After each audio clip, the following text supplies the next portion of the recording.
Jimmy Eat World. Surviving.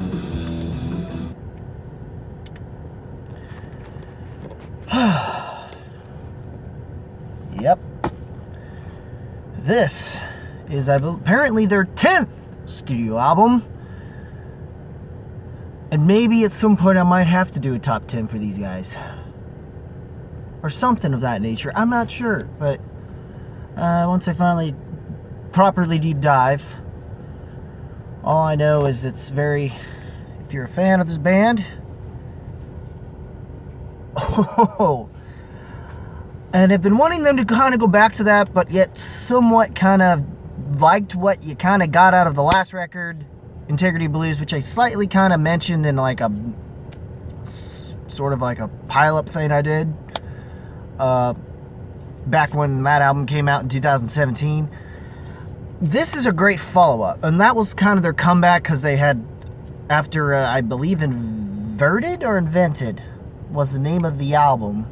That was the last one that they had prior to Damage. I mean, following Damage. And those two albums mentioned, Invented and Damage, were nothing to talk about, apparently. And the single I remember that might have been off of Damage, I wasn't even all that into either. So, and it seems they just kind of fizzled out, and then it seems now they're back, but it's sadly nobody else cares but the band themselves, just doing what they can and, you know, well, just trying to survive. Essentially. And the opening title track is solid, and the song that you somewhat just heard is Criminal Energy, probably one of my favorites on this record. And also I love the choice of lead work, like you've kind of heard a little bit of. Or at least eschewed form of lead work, I guess you could say. Some bringing back some of those more punchy, crunchy sort of guitars. Kind of has a little chunk to it, maybe. Just a little bit, but it's primarily more punch, crunchiness that has a punch to it, with like a hint of chunk. Let's go with that. Those kind of punky, those types of more modern punky type guitars, you know. And something I've kind of missed and hadn't really gotten much out of since essentially Futures. And it's not like they didn't have that going for them in the latter half of Past the Baby, going into Get Right, which was, I believe, the first or second single off of that record for Integrity Blues. And from the moment of Surviving, you already get this fun feeling you're going to have a fun album. And Criminal Energy already puts definitely big emphasis on energy on this track. And the riffing is very awesome. The band just is synced pretty well. The mixing the mixing is pretty solid. Is mixed, or at least the way these past couple albums have been arranged lately. Not that I'm saying that this album is necessarily arranged as well as Integrity Blues, because Integrity Blues' arrangement, at least sonically, sounded like had this thing. It's hard to describe unless you've had a literature teacher tell you how a story goes. I'm forgetting how the certain things in the beginning, how you go up, then you have your climax, which is your peak point, right in the middle of your story, and however long that goes, which to me was what I said about that letter, which is what the latter half of Past the Baby, more so Get Right, which is literally the middle track of that album, because it was 11 tracks, I think. And that was a good middle point, and then after that, the rest of the album was Resolution, but it wasn't a downhill slope in terms of quality, but it was just a good form of a resolution. And that's what I loved about how they did that. If you think of it that way, it's even more interesting of a record. Here, I wouldn't say they did exactly that, because one of the only other tracks that's on here that doesn't really fit, but it's lyrically pretty cool, and sonically it isn't really all that bad, and they at least arrange it well enough to where when they try to follow up 555, 1 Mil does a really good job of at least getting you, trying to ease you back into it with a sort of acoustic intro before you get back into the, the more organic elements of the band's instrumentation, as opposed to the more synthetic, but yet that track didn't seem as organic, I guess, as some of the stuff that came off of that, but you still felt the atmospheric stuff. And it's, if anything, organic. It's more the lyricism and what Jim Adkins brings vocally to the track that makes it probably far better than what most people will compare this to, that track to, as far as like Fall Out Boy or something. Though I would definitely find the music video that goes with it a little off-putting, and definitely very goth cyberpunk, I'll tell you that. Almost reminds me of a certain anime of some sort that Fuse wound up airing like the English dub for. I can't really think of it. But anyways, this just, even from Criminal, and the fact they still keep momentum even with delivery. And it's fun. Another fun thing I noticed while even searching through here, the first 3 tracks and the last 3 tracks, at the very least, title track was obvious, but have at least one R in it. Yet none of the other songs in the middle of the album have an R. Of course, 555 you don't, because it's numbers and stuff, and I don't know if it's like a...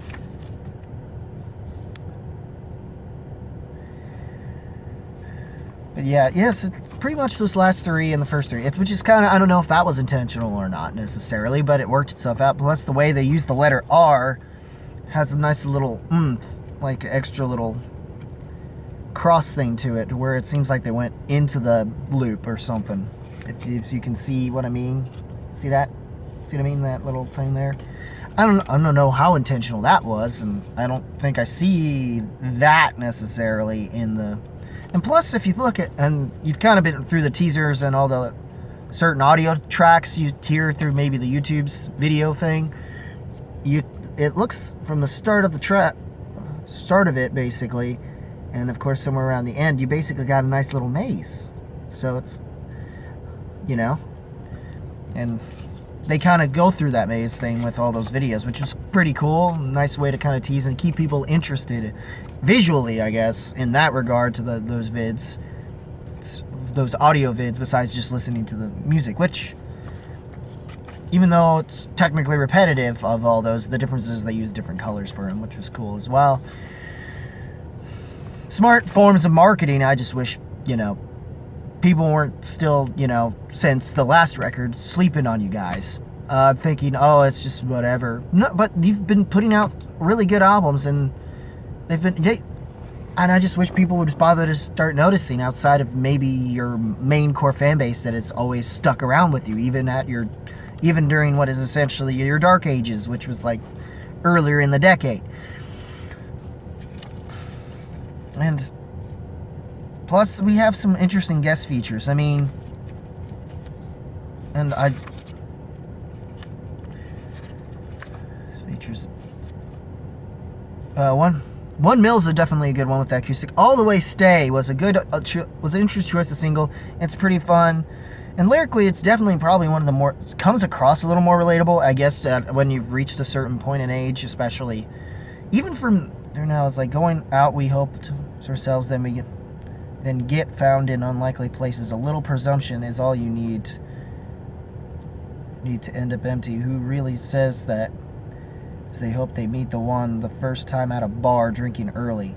Easy enough to say, hey man, I'm done. I never hear them say, honey, if you stay, we go all the way. But how I supposed to know when to let the feeling show? No one really knows when to let the feeling show. We get discouraged by the point, more so through the verses, to be honest. We get discouraged by the pointlessness, and we're pretty quick to judge things pointless. Yes, there's what I want and what I need, and the latter takes a while to see. It doesn't matter how often or how old. It starts with an awkward beginning. I believe that what I've learned has worth, and what I choose to do means something. It's basically like trying to just wind up meeting someone at a bar or something. It's really, and the way they choose to end the song too, with apparently the guest vocals from Rachel Hayden, which I'm trying to think. I think I heard that she was from a band called Best Coast. I could be wrong, but she does some background, and apparently James Keane He comes in for doing saxophones around the end, which is, the saxophone comes off very, which I'm trying to remember where I heard that name before. And from what band? This is Elektra Records, but what band?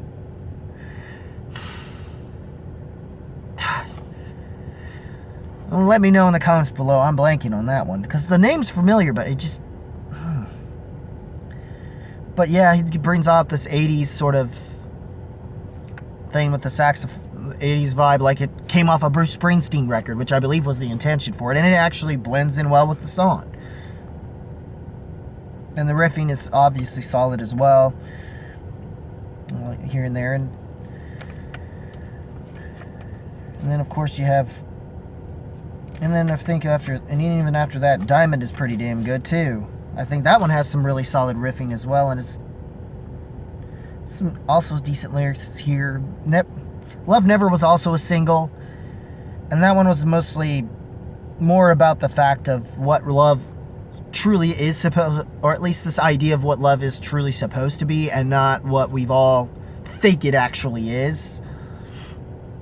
And that, or at least the true essence of what love is, in that, I guess, as opposed to, you know, this idea of it that, you know, society puts into our heads. That, I guess, most people who are at least have been married might be able, that, or at least have stuck around and willing to see it through till death do you part, I guess, would fully be able to understand. Or at least people of that more so seldom mind. I guess that's what it's going off of.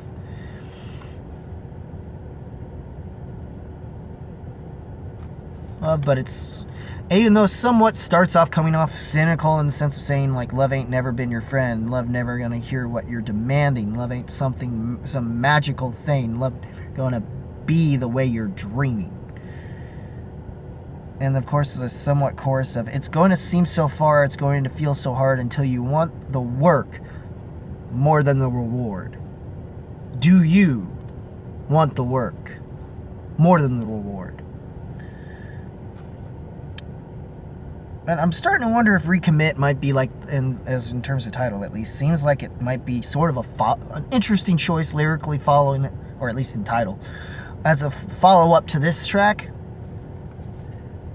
Okay, and mostly still great jams and really solid heavy riffing, but Criminal Energy just has a lot of energy to it, and it just, even to some extent of lyricism in terms of, it has something to it that feels very visceral, like Bleed American was, someone said. And Congratulations almost feels like it's more of a fun, interesting choice of title to end, having a track to end this off. And even the song itself ends on a nice mode, you know, nice to have a nice fist pump kind of moment in a good way, you know, but in that way that makes you go. It's just something, I think, you know, that fun essence. And ever since Charity Blues, it seems they brought the fun back in it. And also more so just focusing on doing things their own way and not focusing on trying to maintain some sense of relevance, apparently, in terms of popularity like they used to have or something. And I think that might have been what got the best of them when it came to their previous two outings prior to Integrity Blues. And it's pretty clear they've shed that off. And with this record, I think gave us even more so though in turn they did somewhat give us something more so like what we had before. Hell, in fact, with Congratulations, you get like background vocals from, which also, by the way, One Mill had background vocals from this guy, Robin Vining. Not sure who, but apparently a lot of credits to the producer, Justin Muldell Johnson, who did some who's credited for additional keyboards. And apparently, I never really even noticed it, even on the second listen, too. But apparently, Davey Havoc of AFI has an appearance for background vocals on this particular track. I don't know if his vocals are kind of buried, or if they just blend in a little too well for its own good to Adkins' vocals. I'm not sure right at the moment, even though I'm only technically went with second listen as opposed to third. But regardless, overall I enjoy this album. And the fact that this band is still churning out, this is now their 10th studio album, and the fact that between this and their 9th studio album have churned out some damn good releases, regardless of 555, whether you believe 555 should even fit in as a track here.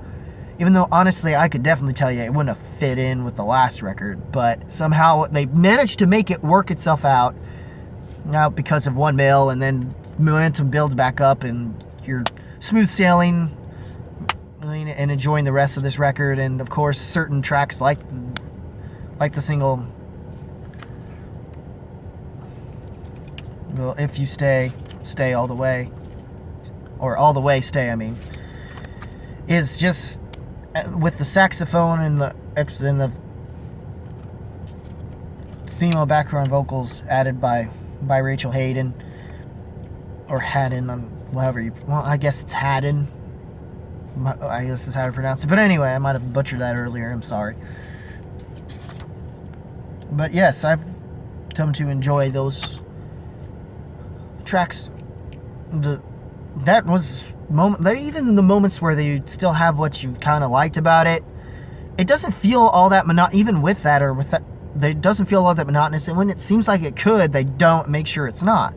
And I almost feel like in a way 555 was kind of put in there to kind of do that, even though it does slightly disrupt, but it fixes itself immediately from the way they follow it up with One Mill, which is more about this 1 in a million chance of finding somebody. And I guess weirdly enough, the single does follow that track up too. It's kind of funny how that works as well. But the performance the band gives, the creative choices they made, and how they brought in everything, just for the most part, everything does come together enough.